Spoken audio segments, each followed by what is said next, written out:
And now I'll turn to look at the chat at this point, since I'm returned. Are there any questions for myself, or the session thus far, that perhaps the other players haven't answered, that I might be able to help you with? They've been reasonably quiet today. Oh, what happened to the Nosferatu? Yeah. Aaron's character, David Green, he is currently in torpor, after being bitten by Marcus and shot in the face by Joseph. He is currently no longer staked. However, he will be in torpor for quite some time. It's going to take a whole lot of blood to restore all that damage. Yes, it will. Well, at least I'll make sure that all the rats are out of the church. Let's see, I've got 4 points of aggravated and 3 points of lethal, which means it's going to take me 23 points of blood in order to fully heal myself. Certainly, you'll have a few blood points, enough to awaken you, but after that you're going to be pretty invalid, and it's going to be really damn slow going for David to try to restore himself back to some semblance of health. So we could have waited, the player characters could have waited a long time, in the hopes that David would wake up and still want to participate with the group. Alternatively, they ultimately decided that it would be for the best if if Aaron got a temporary character. In which case, he has created a temporary character, a mercenary independent ghoul. I thought it would be much more fair to the group this way, and I mean it presents a pretty interesting opportunity as well. Yeah. Dantos asks, what's the difference between aggravated damage? There are 3 types of damage in the Vampire the Masquerade system: bashing, lethal, and aggravated. Aggravated damage is the most deadly. Mortals actually can't take it. It gets rounded down to lethal, which is pretty deadly for them. Aggravated damage tends to be supernatural in nature, either through the bites and claws of other supernatural creatures, from fire, from sunlight, or for other very powerful sources. It sort of depends on the flaws of the characters. Vampires can heal aggravated wounds, but it takes an immense amount of effort and blood for them to do so. It takes 5 points of blood to heal each point of aggravated damage. And if you want to heal more than one in one night, I think you also have to spend a point of willpower. I think so too.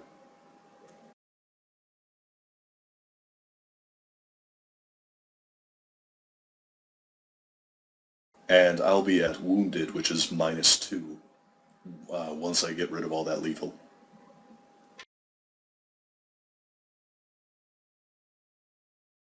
Oh, and hungry.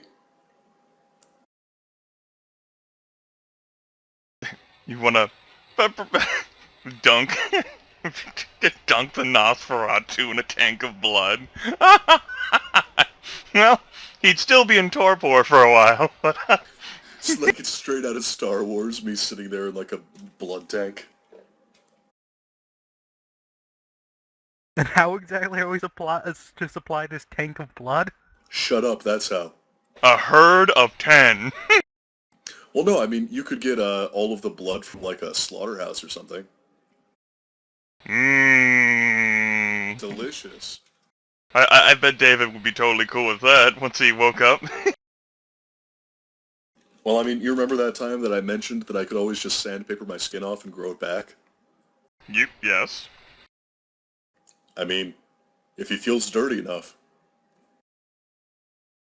That might have to take some willpower expenditure in and of itself, because that'd be a protracted, painful process.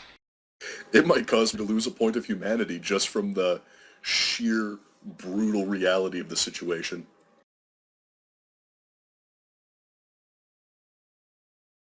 At any rate, there doesn't look like there's anything else in the chat. I suppose if the 4 of you are ready, we can continue the session. Yeah, sure, that's fine. Go ahead. Ready? In that case, ball goes in your court with what you gentlemen are continuing to discuss, and what you all would like to do. Again, your time. You're the player characters, you're the ones who write the story.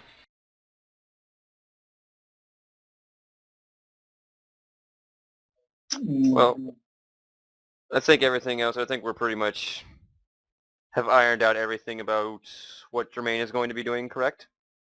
And tomorrow we're going to meet up and go to Elysium, and he's going to follow us, see if the blue sedan follows us. Correct? Yeah, I can't think of anything else Byron would do for the rest of the night, really. He doesn't need to go hunting.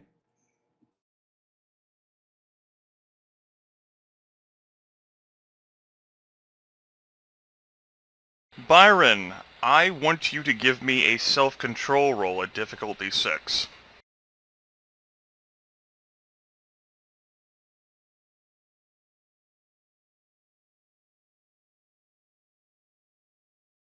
That is a failure, with a 1 canceling out your success.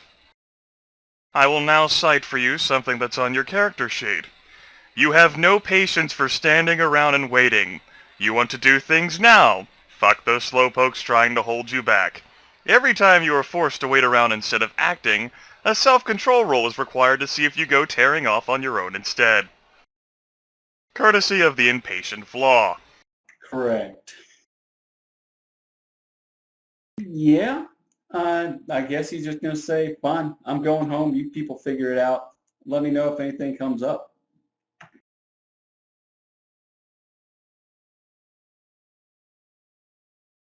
Of course, Byron is completely not interested at all in waiting for something to happen. He wants to do things right now. I don't think he's going home, Crip. I think he's going... Well, okay, well, the way I interpreted it is he just doesn't like waiting for people to tell him what to do, and he's fine with going home. But if he wants to actually do something now, that's fine. He says, well... You want to do things now. You don't want to wait. That's the penalty of the flaw there. It's like, you've been hunted for the past week, someone nearly killed you, David slipped into a frenzy, you've been spending all this time trying to get the business back afloat, you have the guns now, and now the other two countries are like, we'll just put it off until tomorrow before we try to get him. It's perfectly okay. Yeah, that's fair. So yeah, Byron's going to say, no, I want to do this right now. We've got everything set up. We've got enough time. It's only about midnight. That's a good 6 or 7 hours before we got to be back. So why don't we just do it now? Assuming we realize he's not going to stand down on this, Joseph will say, fine, there's no reason not to. It would be more comfortable the other way, but if it's going to be tonight, then I guess we do have enough time at least. All right. Well, then I'm going to say, get the van fired up. Let's head on out. I guess we're going to Elysium. I had nothing planned for our night, so this doesn't really affect me that much. I'll follow them from a distance and keep my eyes peeled for a blue Sudan. I'm gonna shoot you.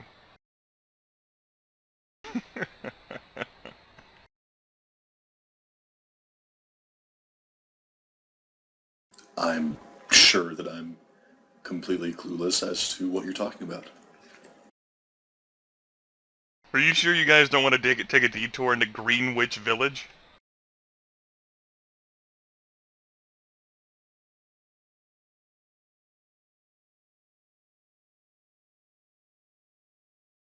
I think we don't have to go to Greenwich Village, and I'm hoping that the blue sedans are not following us. Can I have a Senate from Greenwich Village?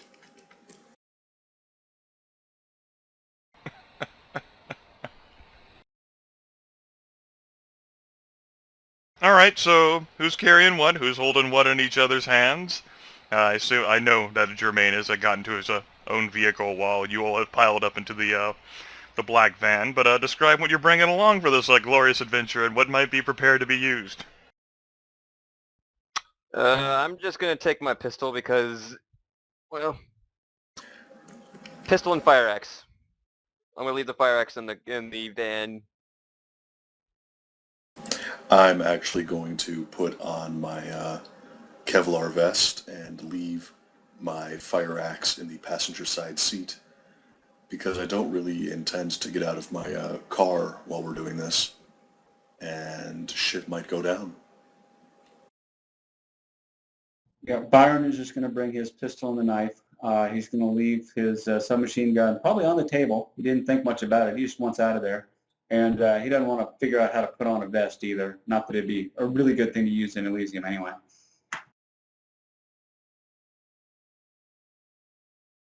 Shotgun in the back, pistol in the on his side. The other weapons left with the others at the moment, and he probably has the presence of mind to tell Byron probably, to call Evelyn and inform her that there are some weapons sitting in the bottom of the downstairs of the building, just in case shit happens and we don't get a chance to clean them up. Byron will do so. He'll call her up and wake her up probably and let her know, because he's just that nice. You get her answering. You get like her voicemail, rather.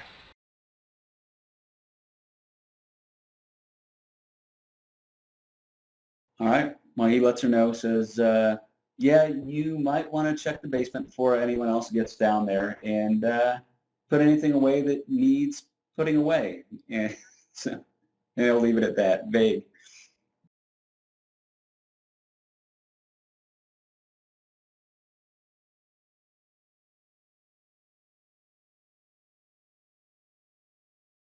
Okay. Now, since you're trying to be spotted, I imagine you're going to try to drive conspicuously, so instead of Rain perhaps employing a bit of shadowing or, stealth driving, it's just going to be, taking the main thoroughfares as much as possible. Yeah, just whichever way is fairly quick. It's not. Don't worry so much about being spotted. Whoever it is probably keeping good enough tabs that we don't have to do anything. So just drive there and don't worry about being spotted. Don't actually try to get us spotted. Otherwise, we might tip them off. Okay. So, you guys set out on your magic trip, heading down from Astoria to Long Island City so that you all can take the Queensboro Bridge. Let me go ahead and add your car back to the map.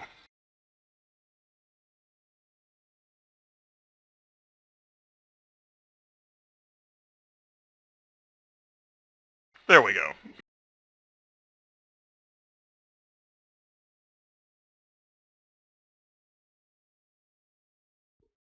The car scares me. As well it should. Damn it, that's what I wanted to say. We got a cool car. Of course.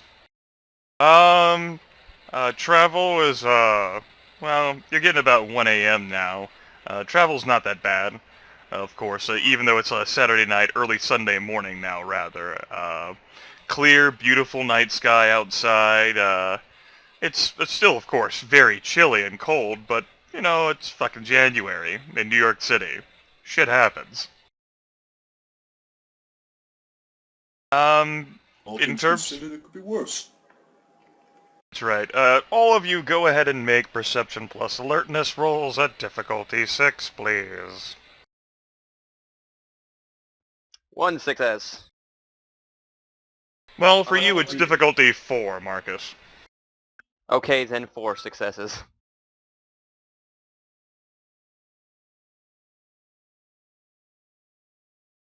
Three or four if tactical applies. 2 successes.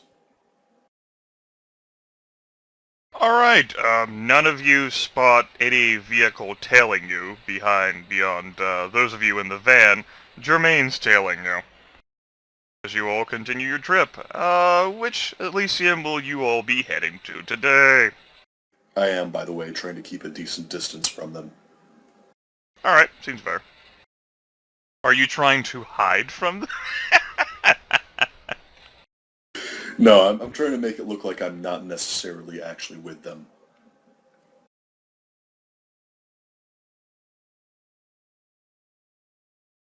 That seems fair. Go ahead and, Germain, give me a dexterity plus drive. Sounds good to me.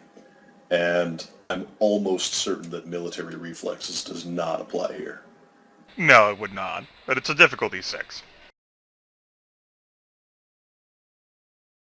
I succeed handily. Yes, you do with 3 successes. Anyway, Joseph, go on. We're probably heading to Madison Square Garden. Okay.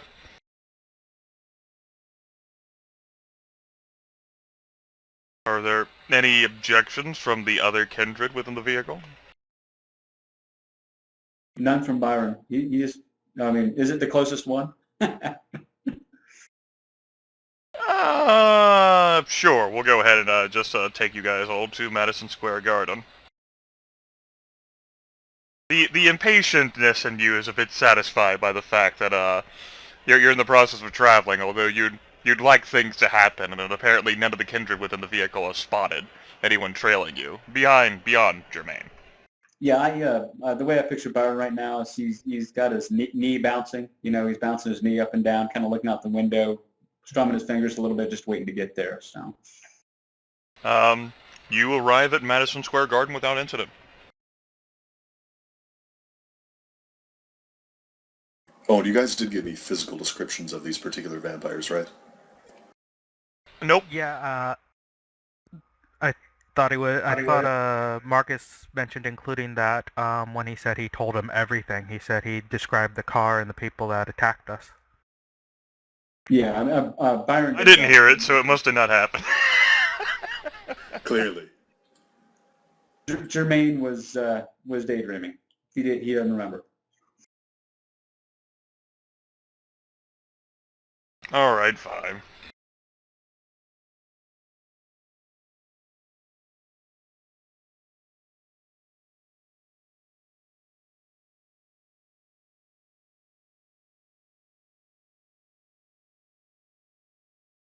So, you're just sitting there in silence then, huh? You've arrived. After sitting there a few moments, I'll turn to the others, say we should probably wander around Elysium a little, see if that brings something out. If not, we can head back to the car and hit up a different one. From outside the car, because Byron's already halfway into Elysium, you hear Joseph say something.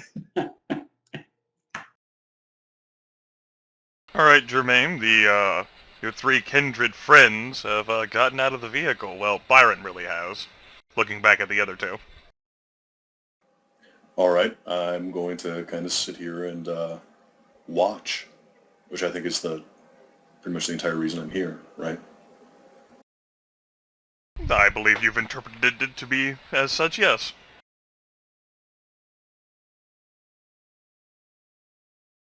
I mean, is there any sort of semi-important vampires around?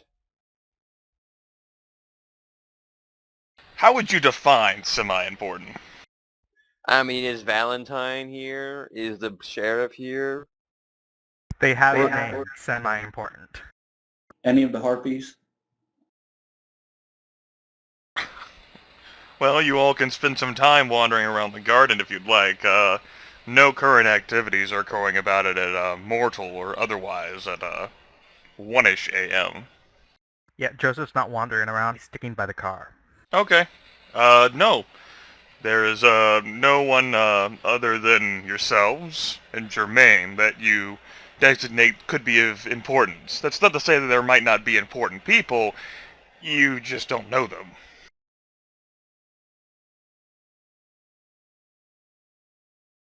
All right. Yeah, Byron now realizes that in his impatientness to get things done, he hasn't flushed his skin or any of that stuff. So he's going to realize this now, but nothing's really going on here. So he's probably going to head on back to the car after a half hour or so looking around. Okay.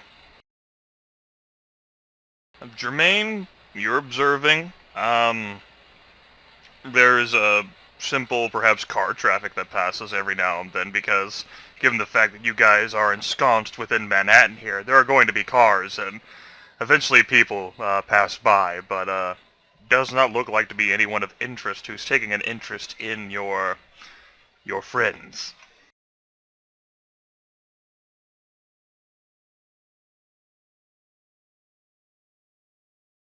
I'll keep watching.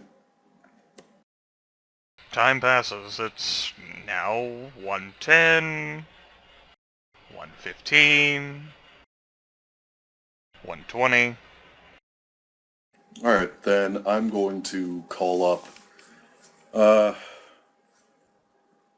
you guys are going to love this, but Byron seemed like he was the one in charge, so I'm going to call him up on his cell phone. Patsies always seem like they're in charge, right until they just take the crash.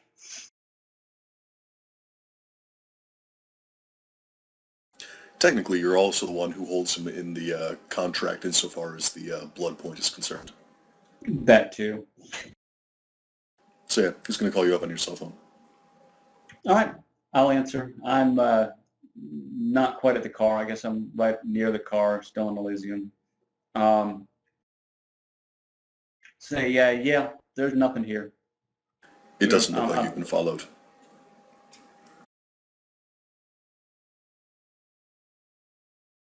I'll talk it over with the other guys, see if we're going to head off to the other one or try something else. Byron sounds very disappointed at this point. And call you back in a few.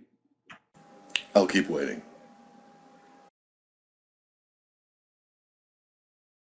Man, getting paid to sit around in a car. All right.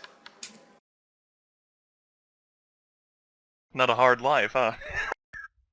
Cha-ching. I don't think this is working. I'd rather try something else.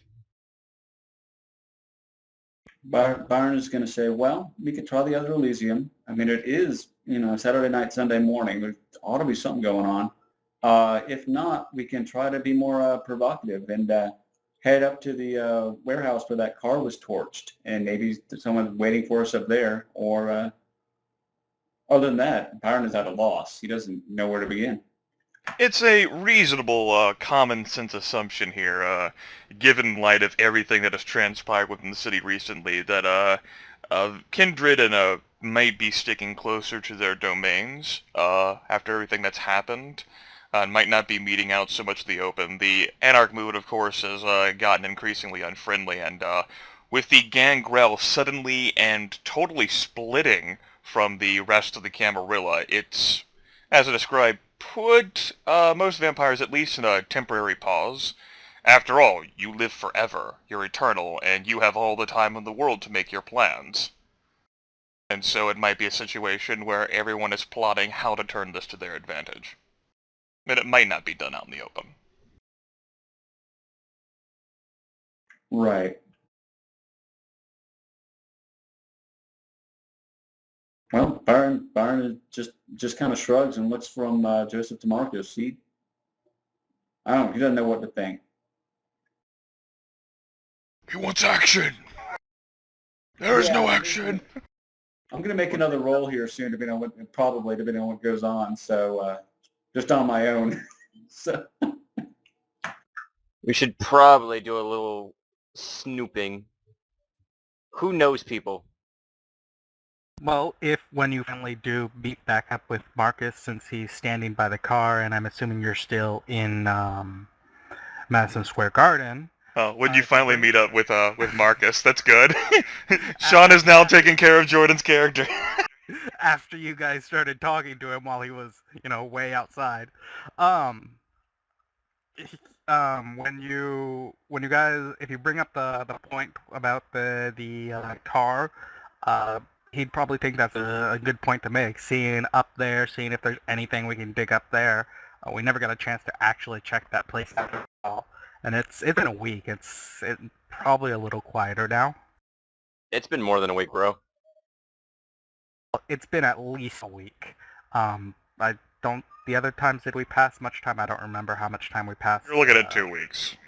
Okay, I didn't remember if we passed a week in the last, after the end of the session before that. Yeah, roughly around 2 weeks. sounds good. Byron, I didn't say he had it, so Grim's going to overrule those. He probably has that little flashlight, but if not, he'll go there without it. He's all set to do something still. It's fine.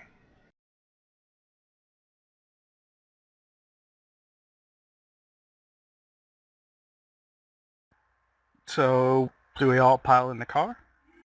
Yeah, and Byron will call up Jermaine and let Oh. him know that we're heading to the north side of the highland. He'll describe as well as he knows how to get there, and I'm assuming Jermaine's just going to follow anyway.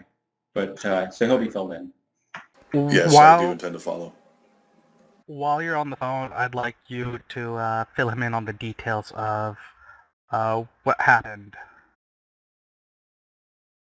Okay. Byron will do that. He'll mention that a couple weeks ago we went by this place and we didn't get very far into it. We decided to turn back and come back later, but then there was the drunk driver incident where a guy tried to run down one of us and the drunk driver died. Byron's not going to mention the hows or whats, but he's going to give the end result that it was torched.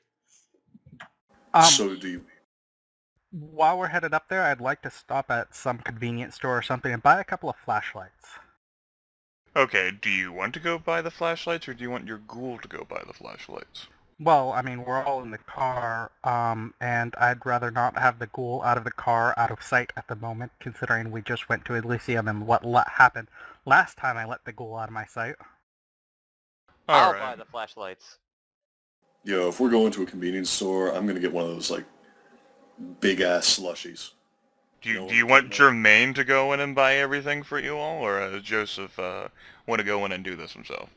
I mean, as long as you're going to reimburse me, I can do just fine. Marcus can if he offered. He didn't offer. You have to tell him. Oh, well, meant when I was saying that, I thought I'd mentioned that I want to go and stop by a convenience store and pick up some flashlights so we aren't like last time where we're all sharing a flashlight staring at one little dot of light. Do you think a convenience store would have those glow stick things? Glow sticks, probably not. Well, it depends which one. This is the late 90s. Raves were a thing. So, But even so, the ones that you can crack and things that they sell everywhere are so cheap that they don't let off enough light to actually see anything. That's true. I mean, you can see them, but you can't see other things, pretty much. So, unless you guys want to say anything else, I'll tell Rain to stop by a convenience store, or if there's somewhere open where we can get a more high-powered flashlight.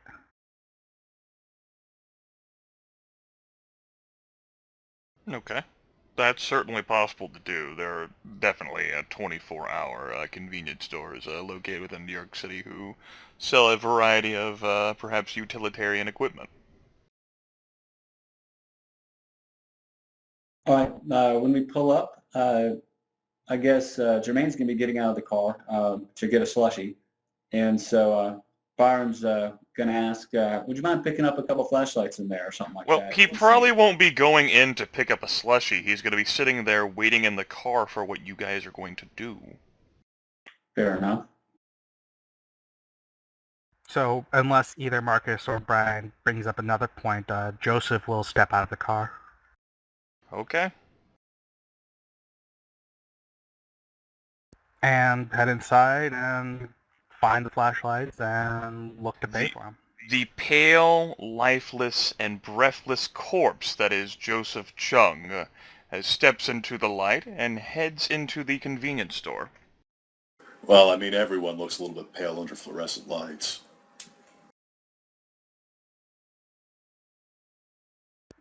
Well, we don't have them. You get a rather stunned and perplexed look from the gentleman who is graying temples, late 30s, balding, big gut. At your entrance, you are the only customer here, Joseph. When I go grab the flashlights and go up, Noticing his stare, I'll laugh and say, point at my face, nice makeup, right? I'm going to a costume party.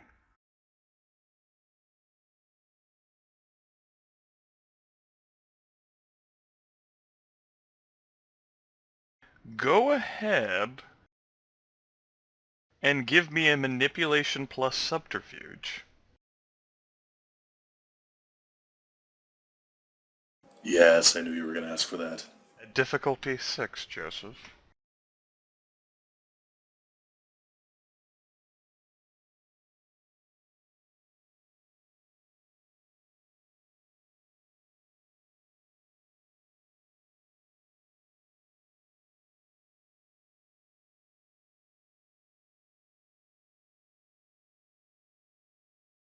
That's at a -2 difficulty because of enchanting voice, and I guess 10s don't matter. -2 difficulty puts the difficulty at 4, which case you have 1, 2, 3 successes, since the 1 and 7 cancel each other out. Rolling his willpower, it seems that this is enough to at least assuage any major concern, although the fact that you're a walking corpse who looks like he's dead and is not breathing, he's just going to attribute it to the fact that maybe he's tired.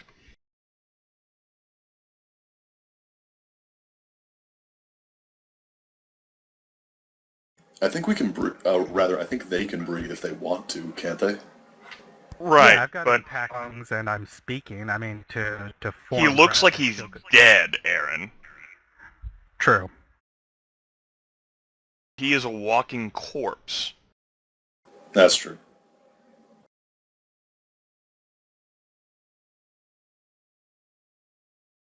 So, you go ahead and make your purchases just fine.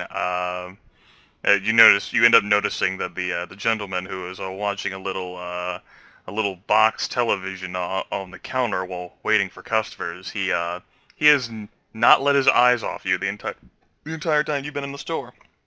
But nothing overly crazy pops up, and you make your purchases and exit with his eyes still on your back.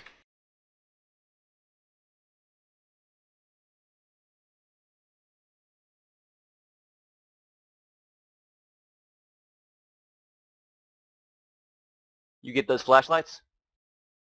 Yep. As usual, set off the mortals who are always worried about, hey, you look dead. Guess what? That's because I am, bitch. You sound rather It's happy about that.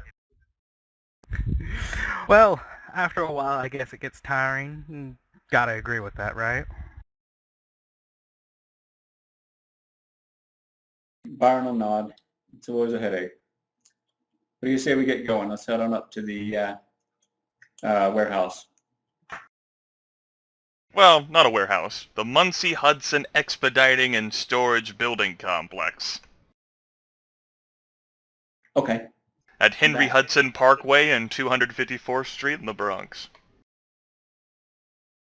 I still don't have a Bronx map, so, well, I haven't put one on the game, rather, and I don't feel like doing it today.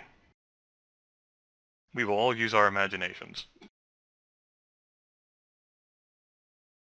The van invariably continues its transit up through Manhattan.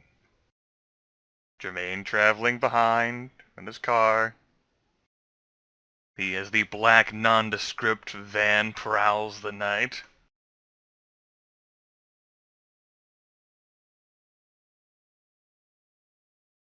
You cross over to the Triborough Bridge, and you end up making your way up into the Bronx. It's about, let's say, considering your stop into equation, you're looking at about, everything's transpired 2:15 in the morning by the time that you arrive here. Jermaine, you're attentive enough and comfortable enough to deduce that you're the only person who's trailing this van full of vampires. All right. I'm going to call them up, still keeping a fair distance away. and ask if they want me to wait out here and watch to see if anyone arrives, or go in with them to make sure that everything's safe.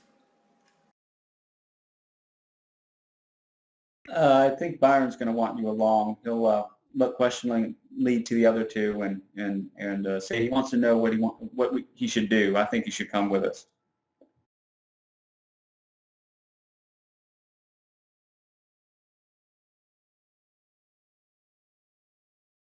That works for me. Yeah. Regardless, Yeah. I'm just going to say, come park next to us, and we'll group up here. That works just fine for me. As you all drive into... Hello, train. How are you doing this Saturday afternoon? Doing alright? How are the kids? Thanks for playing.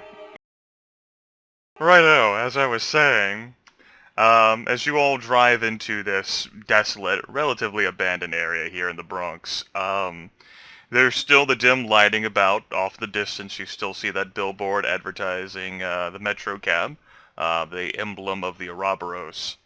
It's also interesting the fact that for this being such a clear sky, visibility has gotten a little bit worse. Clouds have begun to creep up over the horizon, and they've been covering what little you might be able to see of the stars, considering the fact that you are in one of the greatest metropolitan areas in the entire world. And the light from the ground obviously interferes with stargazing. Visibility also getting a little bit rough. It seems as if there might be some fog moving in from the Atlantic Ocean. And nothing overly much so. You guys can still see a pretty good distance, but as far as you could see into the buildings and what have you. But there are definitely tendrils of fog creeping up.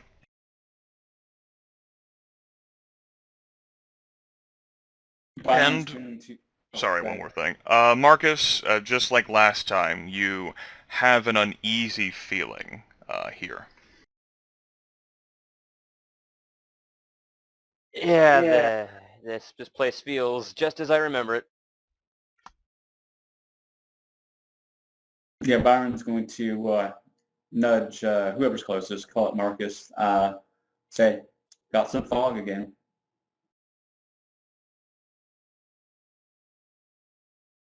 I'm, by the way, going to be keeping my Kevlar vest on under my jacket and wearing my leather gloves. Okay. It's also worth noting that there are remnants from the last time you were all here. Some skid marks on the road where the vehicle careened off and smashed into the building. There's a little bit of fire damage around the corner of the building, but more apparent is the blunt damage of the vehicle careening into part of the complex. Big gaping hole.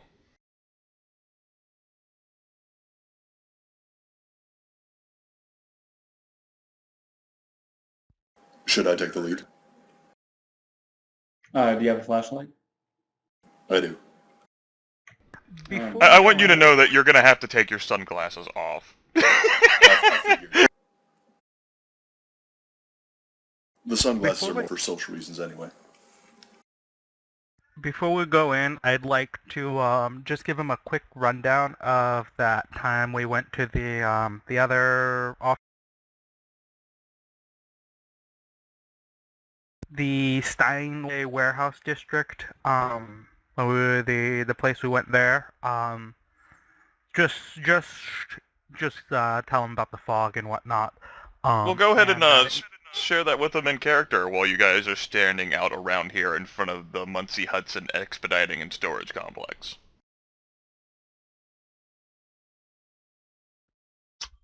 We got a little information from one source. I'm not going to name names here. But we heard that there was a rumored pack of Sabat vampires were moving into somewhere in a warehouse on Steinway. So us being the upstanding Camarilla we are, Marcus is going to pause and look at Joseph at this. We decided to go check it out. Now, all sorts of shit happened there. Turns out they actually weren't Sabat vampires, and what was actually in there was the remnants of something killing them. We found one vampire. We found another vampire stake through the chest. Got her up and running. That was a couple weeks ago. Yeah, and as we were leaving, there was just this fog that just got worse and worse and worse, and it was this something about it, man. It wasn't, well, coming from me, it wasn't natural. It was spooky. Yes. Oh, hey, ice cream truck, how's it going? You want my goodies? He's got what you need! Oh god, now I really want to see Match driving around an ice cream truck. Rolls up the fucking side. Hey there, what you want? I got what you need. Like a fudgesicle. He opens up the freezer and starts pulling out pistols. Yeah, I'll take 2 fudge sickles and, give me a dreamsicle. What is that innuendo for? Two fudgesicles and a dreamsicle. Aren't you paying attention? Marcus wants ice cream, bro. Fair Marcus enough. can't. Yo, he can eat it, he just has to throw up immediately afterwards. If only he had taken the eat food merit. Nah, that man's bitches. Is that the merit right next to throw rock? No, that's a No, discipline. it's an Rock is a actual merit. discipline. It's an actual merit, though. Yeah, but throat rock is a discipline. Remember? We went over this in the first chapter. Gotta invest a lot of points in throw rock. It's possibly the single most useful discipline. Better than Auspex. Way better than Auspex. I'm surprised none of you insisted on trying to find someone who could train you in throw rock. You know, I mean, it's such a rare discipline, I didn't think it would be worth the time. I'll get. I've got to get demon natured before I think that's a good idea. Dementation, yes, of course. Anyway, yeah, I think it's best you go first, Terrain. I'll be right behind you. Also, I'm going to just tell you right now, please don't shine your flashlight in my face. What do you mean, like this? Ah! Alright, Jermaine, I want for you to give me a perception plus awareness roll at difficulty 8.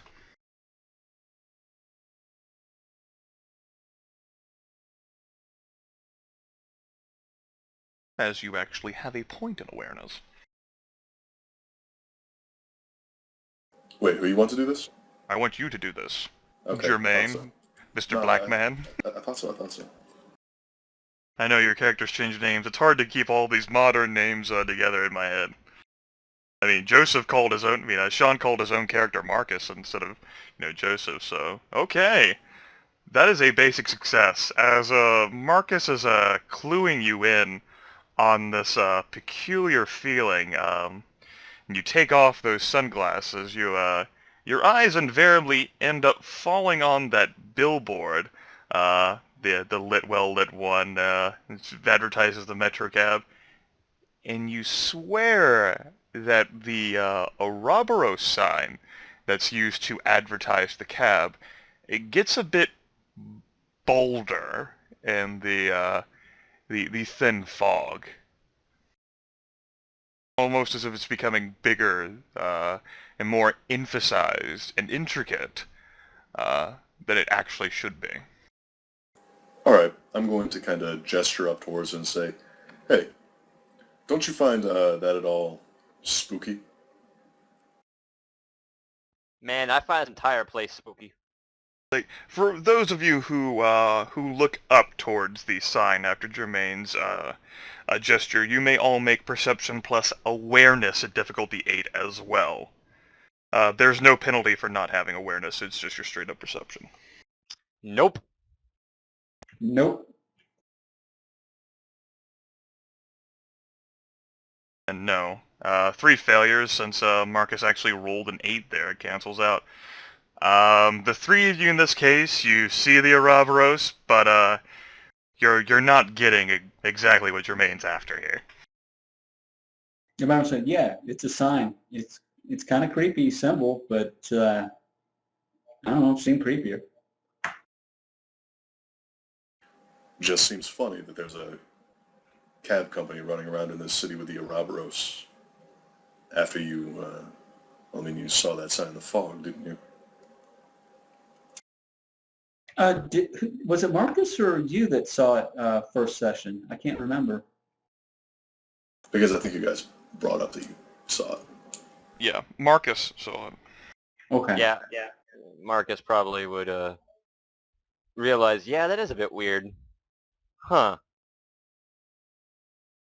I'm not the sort to take things as coincidences.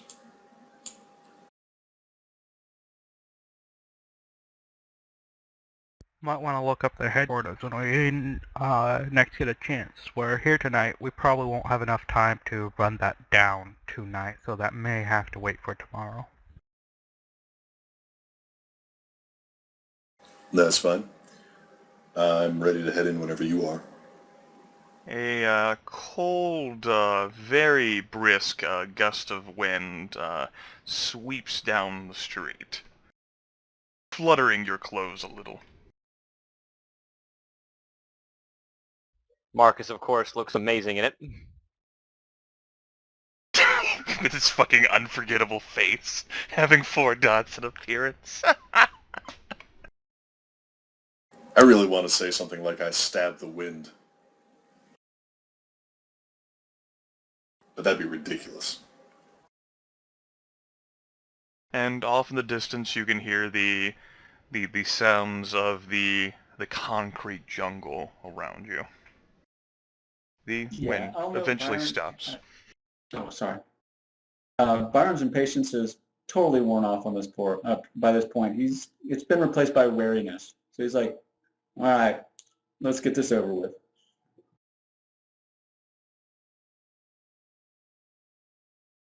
Tendrils of fog curl around you as they laze in from the Atlantic Ocean.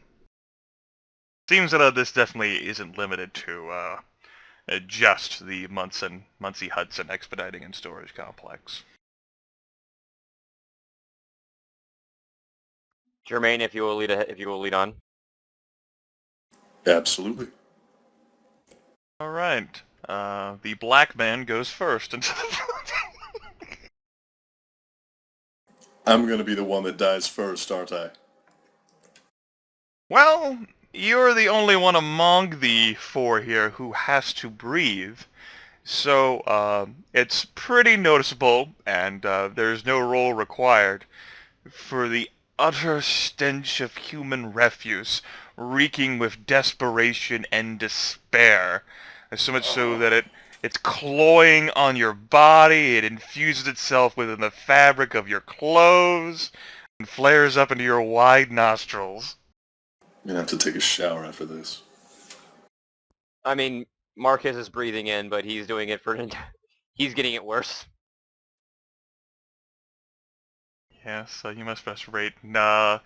Swinging the flashlights around, again, as you all ended up seeing, almost seems like the piles might not have much changed other than the fact that there's the wind. There's, piles of refuse, old takeout cartons, all manners of various, fabrics that might be used in an attempt to defend someone against the chill outdoors in January. Graffiti scrawled on the walls of various time spent in New York would make you familiar with, like, perhaps various gang symbols or just people trying to impress one another with all sorts of spray paint and the murals they end up, well, not murals, but just artwork they draw on top of each other's signs.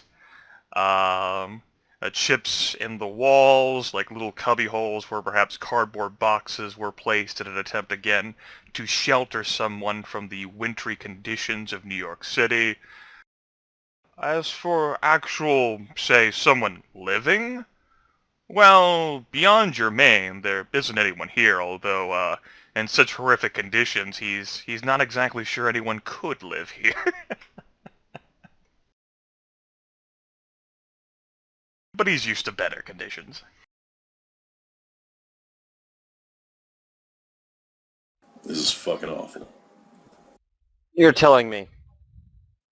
Again, there are, every now and then, as you all sort of warily move through this complex, there are signs that a great battle took place here. There's a streak of greasy ash, perhaps along the wall or on the ground. There are cracks in the walls, and in the ceiling, and on the floor, where you could imagine of superhuman fought with one another, and perhaps use the terrain to their advantage. Any remnants of that battle, though, that transpired here, as well as the fact that this used to be a safe house and weapon storage for Archbishop Polonia himself, are not apparent. But this is a pretty big complex, and yeah, to go through it all, especially with your flashlights, would take a significant portion of time, especially given the fact that it has multiple floors. You'd be covering a lot of surface area. Possibly, or actually most likely not something you all could do before daybreak. Well, I got nothing better to do tonight. Does anyone else have anything objections to exploring the creepy place? As you open your mouth to speak, the horrendous taste of your surroundings imprints itself upon your tongue. Your heightened senses do not approve. I'm going to remember not to do that again, but I'm going to finish what I said. Does anyone have any objections to exploring the creepy place? For Byron and Joseph, of course, their senses are not as keen, so it is less awful to be here. Well, Can't Byron taste the says- fucking air. Yeah, Byron says, we're here, might as well get it over with. Do we want to split up 2 by 2, or do we want to stay in one big group? Brian, I feel like someone should hit you for that. And I feel like I'm not strong enough to make you think that's a dumb enough idea. Splitting up will probably end up with us all dead. Devil's advocate, you all split up and stay in separate havens at daybreak anyway, right? Yeah, I mean, Byron's going to look alarmed at the death comment, but he's going to shrug. I mean, he doesn't care either way. He's just bringing up options. I'm going to pull out my pistol at this point and just kind of keep it propped up on top of my flashlight, the police style. Oh yeah, pistol is out. Didn't grab the shotgun. And flashlight's out. Sounds Well, good. to back up Byron's statement, we can explore more of the building quicker if we split up into twos. It won't take us nearly as long. On the other hand, if one group is ambushed, there's only 2 of them versus however many of them there are.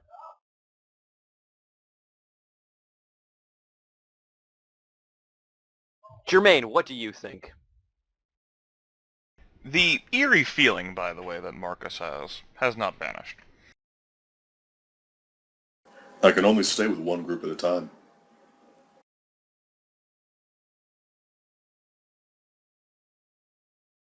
I guess we're staying together then.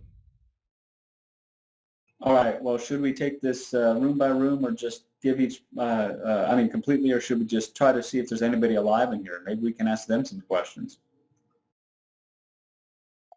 If there's something alive in here, I can't even smell it. Could you smell it? I would be very surprised if there was anything alive in here, other than I probably could cockroaches. smell it.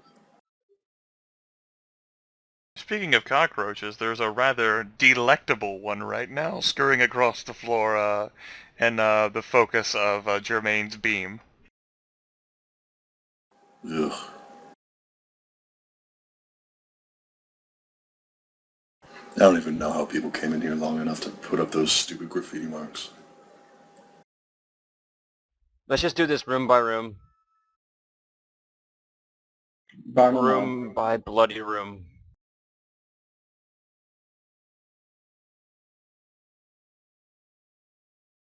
Well, So you all are sticking together?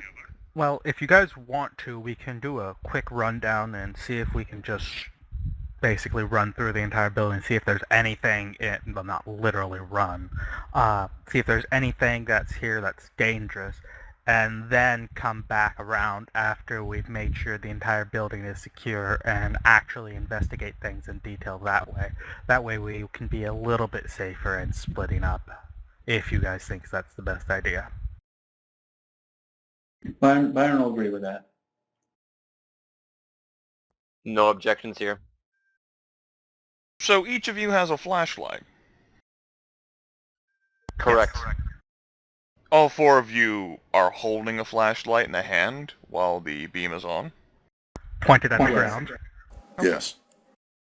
So, do you have anything else in your hands? I have my gun. I had The my gun pistol, as well. specifically. Yeah, I had Byron will my follow pistol. suit and get his gun out as well. Okay. Just wanted to make sure you guys weren't doing some crazy, I pull out my scoped rifle while I have my flashlight in my hand and I shoot it at the hip. I got my Shoot 'em. like semi-automatic shotgun with, you know, the extended drum magazines, one-handed. It's totally awesome. Yeah, I mean, I do have, Byron does have that RPG he got. He didn't tell you about it, but it's strapped to his shoulder. Alright. It's like Strap suddenly, your shoulder. You need to one-hand that bitch. Jermaine loses his arm from the recoil. He's like, I can regenerate that. No, wait for it. Exactly like that. Okay. So, what are the plans of the four of you? Just to make sure. With Jermaine at the front, I think it would be best for Marcus to take up the second position and then myself to take the rear. To go through the building and basically clear it room by room, make sure that there's nothing alive, or at least if it is alive, it's something like cockroaches or dogs or cats or something that's not going to end up with us dead too quickly, at least. Just clear the entire building, and then we'll decide what exactly we're going to do from there. Just taking note, just rudimentary note of what's where in case there's filing cabinets we want to stop at. But for the most part, we're just worried about making sure that there's nothing living in here, or dead that can attack us.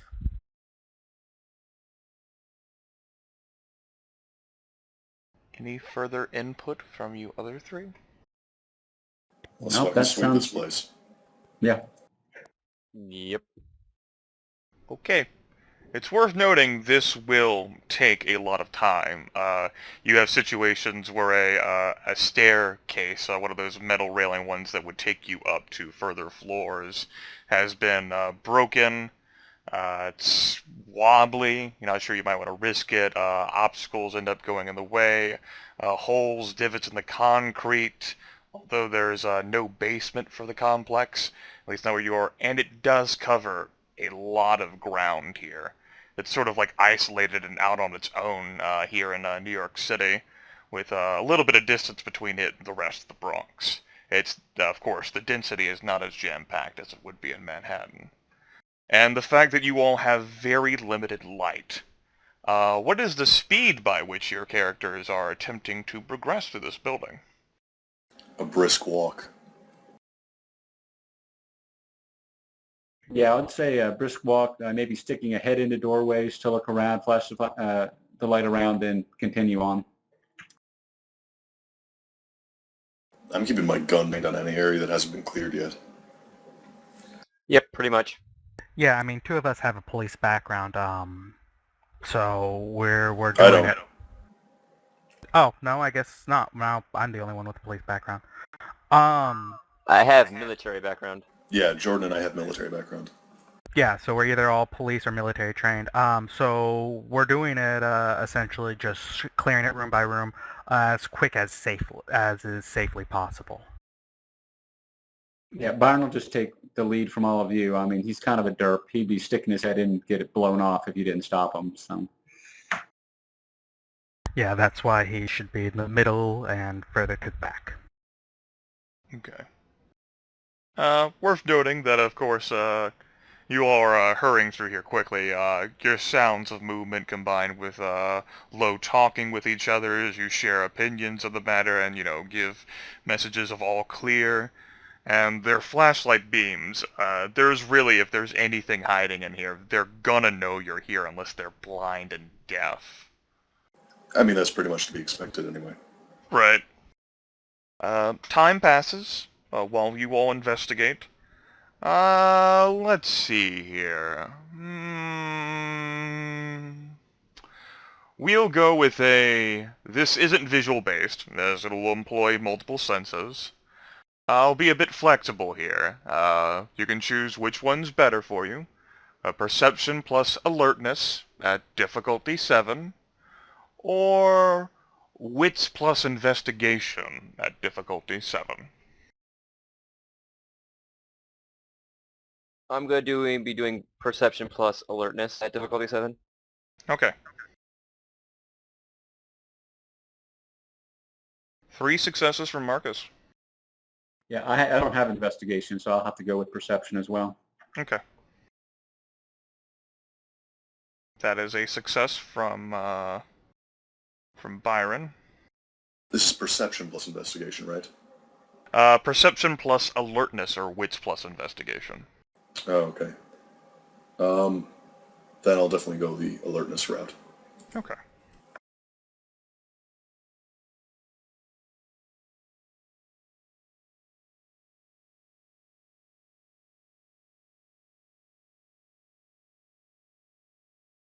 Damn good thing I did.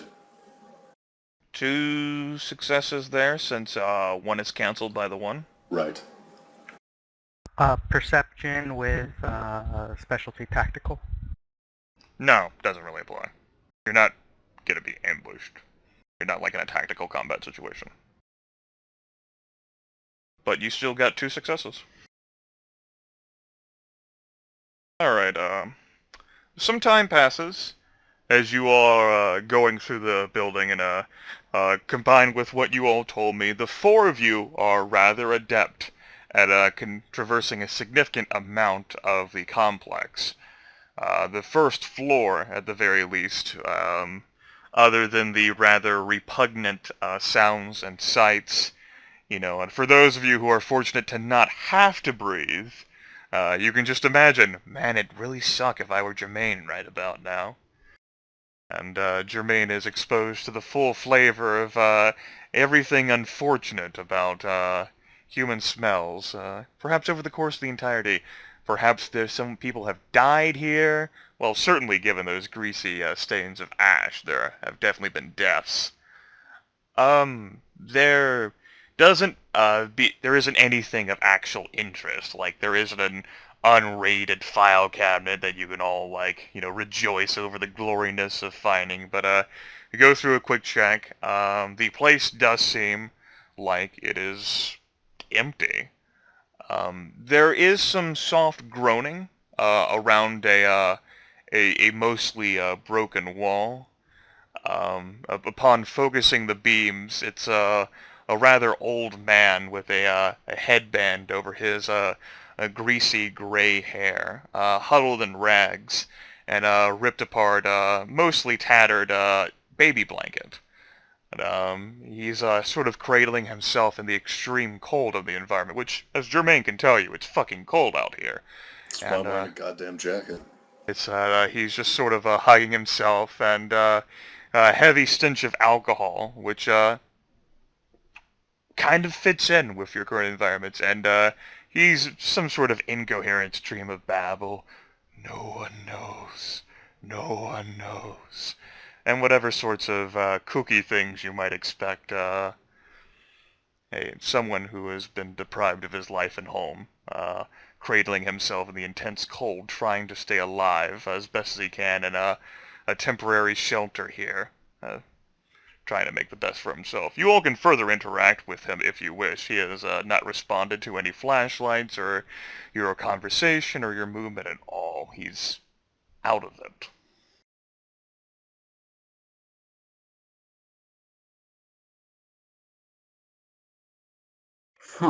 Huh.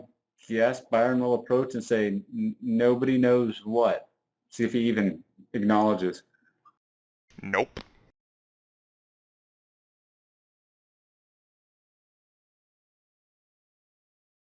Yeah, Byron doesn't really think this guy's going to tell him much anyway, given his state and the way he looks. He's going to turn around and shrug to the rest and see what they want to do. I don't think he's going to be at all any help. It's also worth reminding the entire time, Marcus, that uneasy feeling has remained constant within this building.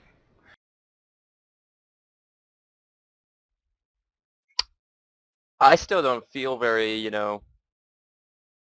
safe in here. Yeah, I don't think we saw anything worth actually deep investigation. You guys have gone through basically most of the first floor of the Muncie Hudson Expediting and Storage Complex. There are a few floors above this. They'll be much smaller. They tend to be holding like more office buildings and types, what have you. I wonder what no one knows. Could be in any number of things. Time? What time is it? As you check your cell phone to get an impression of the time, a significant amount of time has passed. You're looking at it 3:40 in the morning right now. There's been a lot of territory you've all had to cover with little light. Byron's going to look at those two and says, well, I don't know if it'll work, but I'm going to try something. And he's going to, he doesn't have to breathe, so it'll be pretty awesome for him. And he's going to try to meet the guy, the drunk's eyes, and plant a suggestion with the mesmerize to keep an eye out. And if any of these folks there come back to check on him, to report what he has seen, if anything out of the ordinary happens. That's a pretty detailed suggestion. It actually says in the book that the more detail, I think it is, the more detail it is, the better they'll be. But whether he can follow it or not is an entirely different question. Do we want, do you do this before any of us get a chance to, or do you bring it up to us? I'm going to bend down and start, you're going to see what I'm doing, and you're probably going to understand that I'm going to try to do something dominate related, but you can stop me if you want. Go ahead and, Byron's an impatient man. Go ahead and roll your manipulation plus leadership. Difficulty unknown, because you do not know the target's current willpower points.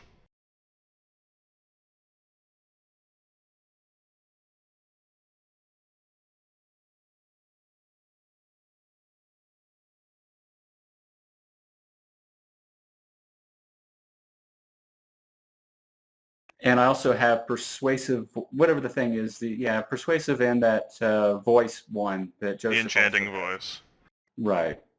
In that case, well, his attitude doesn't change.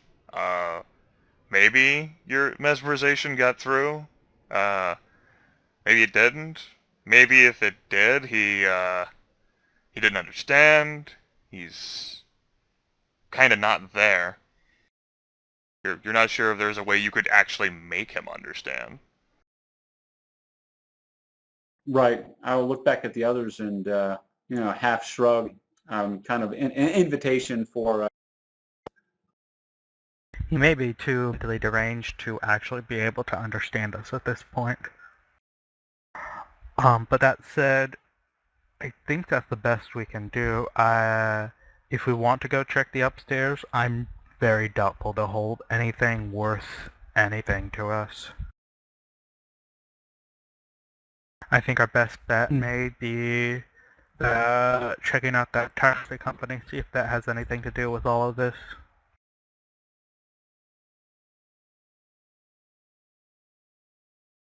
Yeah, Byron thinks so as well. He's kind of tired of sludging through this filth. He's gonna have to buy a new pair of shoes whenever he gets money next week.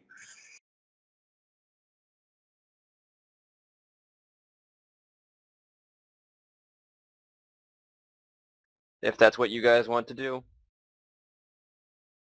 If you have a better idea, I'm sure we're open to it. I'll turn to Jermaine and say, any opinion? Any idea? I'm fine with whatever you want to do. I'm more here as security. True, but a set of outside eyes is always a very good idea to have on hand. It seems to me that this place is mostly just a shithole. Agreed. I don't think any of us is going to argue with that. So, I think that unless there's anyone else wants to say anything, we'll keep in the same general formation, head basically straight back out. Okay. It's worth noting that concerns for perhaps seeing a repeat of what happened with the Steinway warehouse district. Fog didn't seep into the building. There was a cold gust of wind which pierced through, particularly given that, large hole that took out a chunk of the wall when a car crashed into it some time ago. Remnants of police tape and what have you from an investigation. But beyond that, you all managed to make your way out. Your two vehicles are still there. Ghoul's been sitting there in the black nondescript van, tapping her fingers. The fog has gotten a little bit worse, but you're still able to perceive things perfectly alright.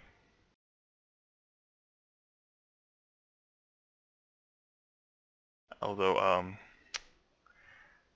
Jermaine, give me a perception plus awareness, since you're so attuned, at a difficulty of 6.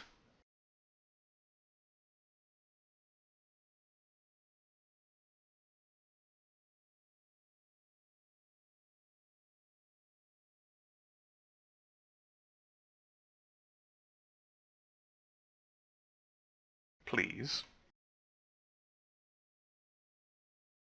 Aaron, are you even here? Sorry. I was not holding down my push-to-talk button. It's okay.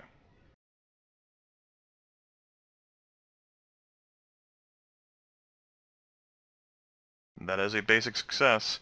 You are the first person who is out the door.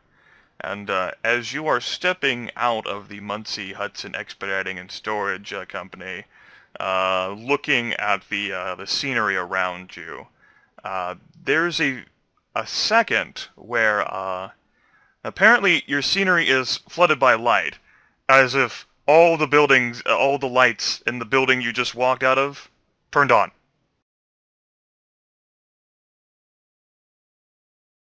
I'm going to kind of whirl around. You whirl around, you're staring at 3 vampires who are following you, and the lights of the building are most certainly not on.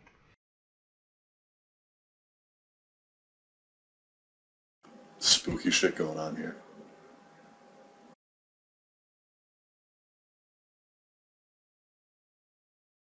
You 3 kindred? Your ghoul that you've hired has just suddenly spun around in front of you and has looked surprised at the building you just left. Yeah, Byron's going to jump half a step back and look alarmed. He's not going to say anything, though.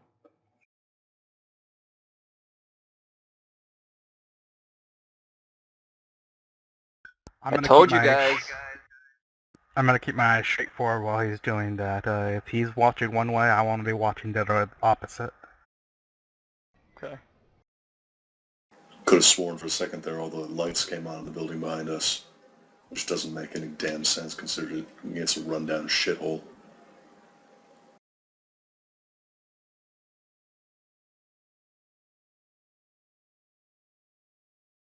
Alright. He's going to put away his gun now. Alright. As Germain's eyes glance about, trying to get a hold of himself, invariably and perhaps subconsciously, they end up focusing on the billboard sign. That's odd. The Ouroboros. Did it move? It like adjusted itself. There's some distance between you and the billboard, Jermaine. You're looking at the advertisement. It's almost as if it inched further along the side of it, moving closer to the warehouse. It's probably just a fog. I'm going to give it a long, hard look. It still looks as if it was printed in bold font now. The emphasis and details of it being visible. Looks like it's the best feature of the billboard, all things told. Looks a bit frayed, but, Metrocab here has apparently got a very recognizable sign here.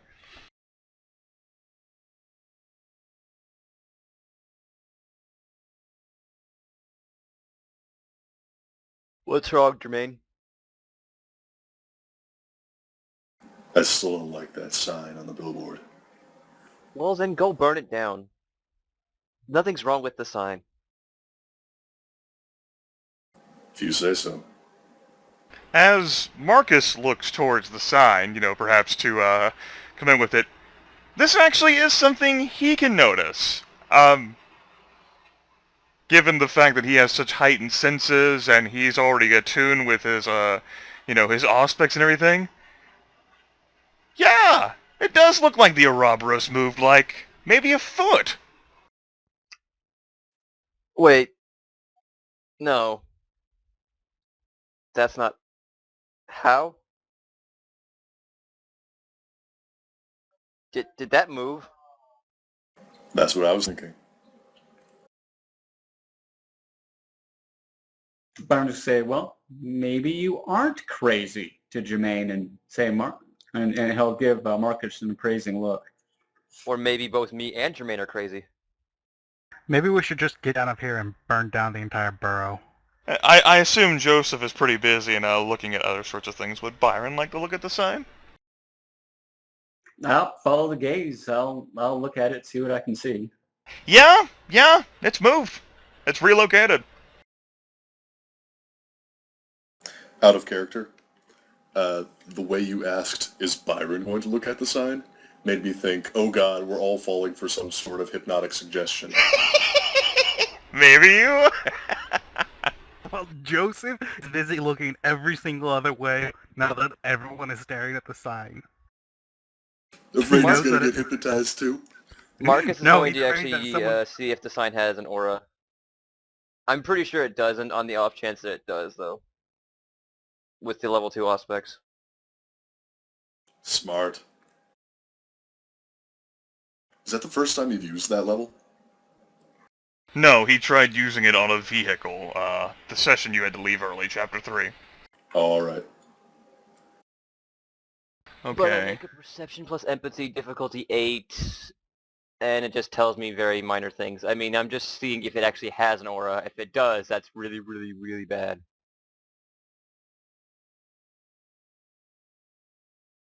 Okay, go ahead and roll your Perception plus Empathy difficulty 8. Out of character, I hope it has an aura. In character, I hope that this is a boring anticlimax.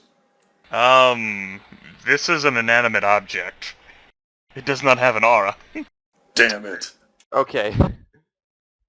So I have no idea why it moved.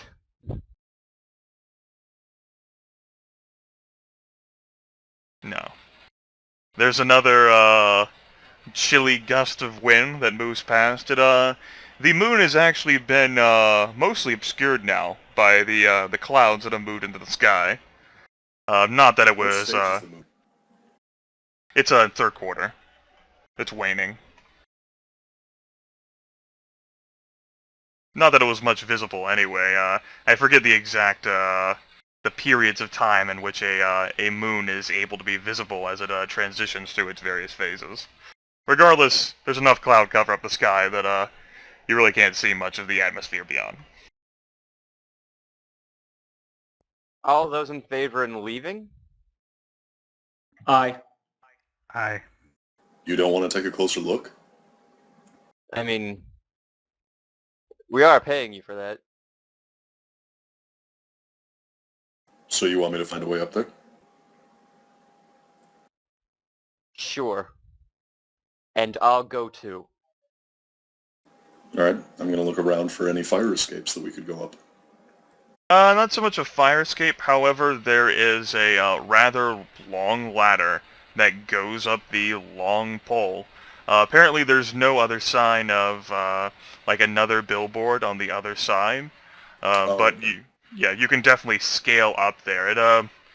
It'd be a serious climb. Thankfully the lighting around the billboard is nice enough that you wouldn't have to use your flashlight, but the ladder appears to be a bit rusty, and so much so that you'd want to carefully step. I was picturing the billboard as like on the edge of a roof. That's certainly those do exist, but this one is more of it's stationed up as high as possible to be prominent to people. Right, I got you now.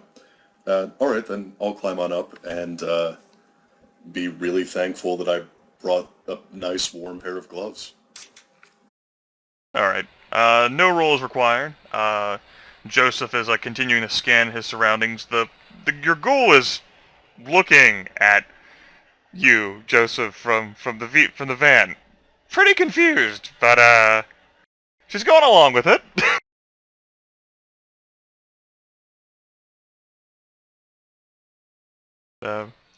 It takes some time of careful stepping, but eventually Germain does scale up the significant distance to get a better look at the billboard, where the Ouroboros almost seems to be, it's not moving, at least in terms of like covering the surface area, but now that he's so close to it, it almost appears as if it's throbbing.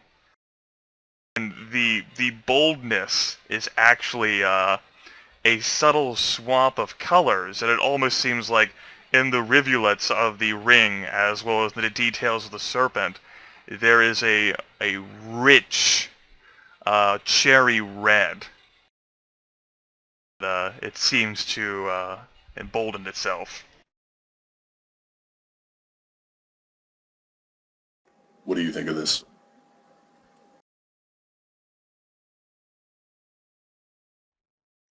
I don't know what to think of this. Either someone's really, really good with art, or we're dealing with something a little bit spooky here. I didn't hear what you ended up saying there, Aaron, because I had to take my headset off. What did you end up saying before Jordan spoke? I said, what do you think of this? No. Yeah, Marcus, who scaled up the ladder, can certainly take a closer look at it and achieve the same resolution that Jermaine does. Yeah, I think we're dealing with something very spooky going on here. Something very spooky is going on at the Metro Cab Company. Alright, I'm going to kind of pull out my shotgun and I'm going to poke at it. Mystique. You do that. The Ouroboros stops robbing, and all of the cherry red vanishes.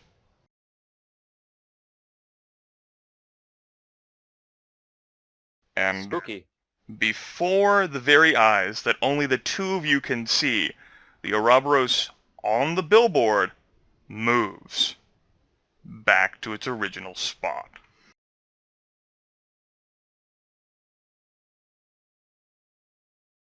It's a very slow move as the print of it, as it's been on this billboard, crawls back to its original location.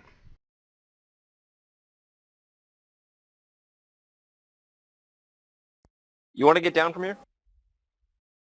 Yeah. Let's get down from here. Can I roll intelligence plus occult to see if I know what all the Ouroboros is a symbol of? Certainly. Oh, can I do that as well? I do have dots in occult. You two, since you're up here sharing your thoughts, by all means. Cool. Nope.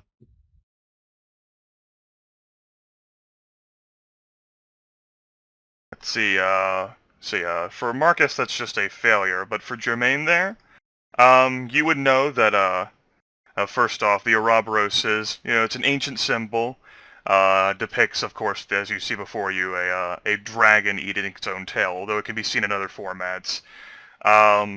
It's a self-reflexivity cycle thing, the eternal return, sort of like a reincarnation thing as the phoenix does.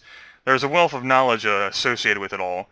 But you would very clearly know that the Ouroboros is the primary symbol of Clan Tzimisce. Yep.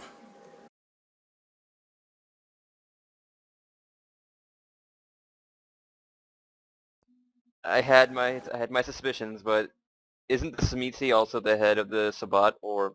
No. La Sombra is. Jermaine would know that, especially given his background, that the La Sombra and the Tzimisce are the two joint clans which head the Sabbat sect. I thought that La Sombra was more so than Tzimisce. Likely so, but the Tzimisce certainly play a major role in it as well, and everyone else falls under the two of them. Fair enough. I've been taking metro cabs all the time. It would sort of be of a dispute, like, say, like the Vintru would nominally be the head of the Ivory Tower, but to say that the Tremere did not play a significant role in keeping it afloat would be doing a great disservice. Right. The Tremere, the Toreador, etc., etc. The Toreador are important, but I don't know if I would call them leaders of the Camarilla.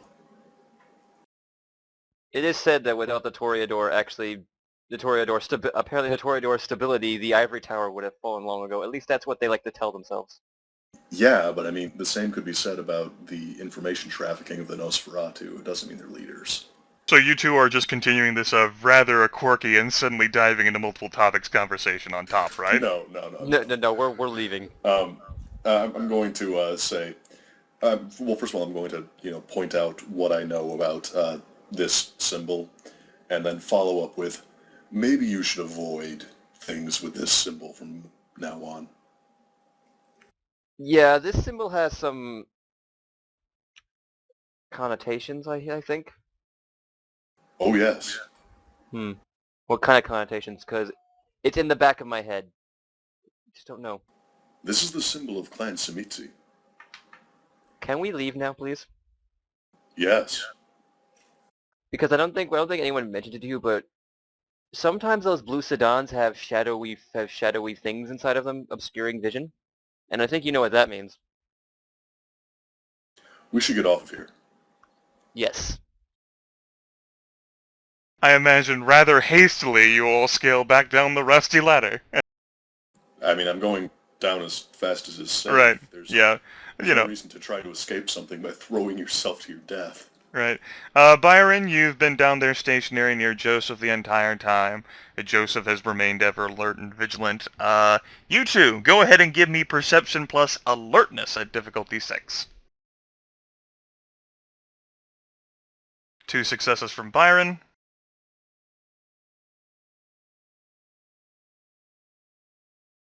And a whopping 3 successes from Joseph.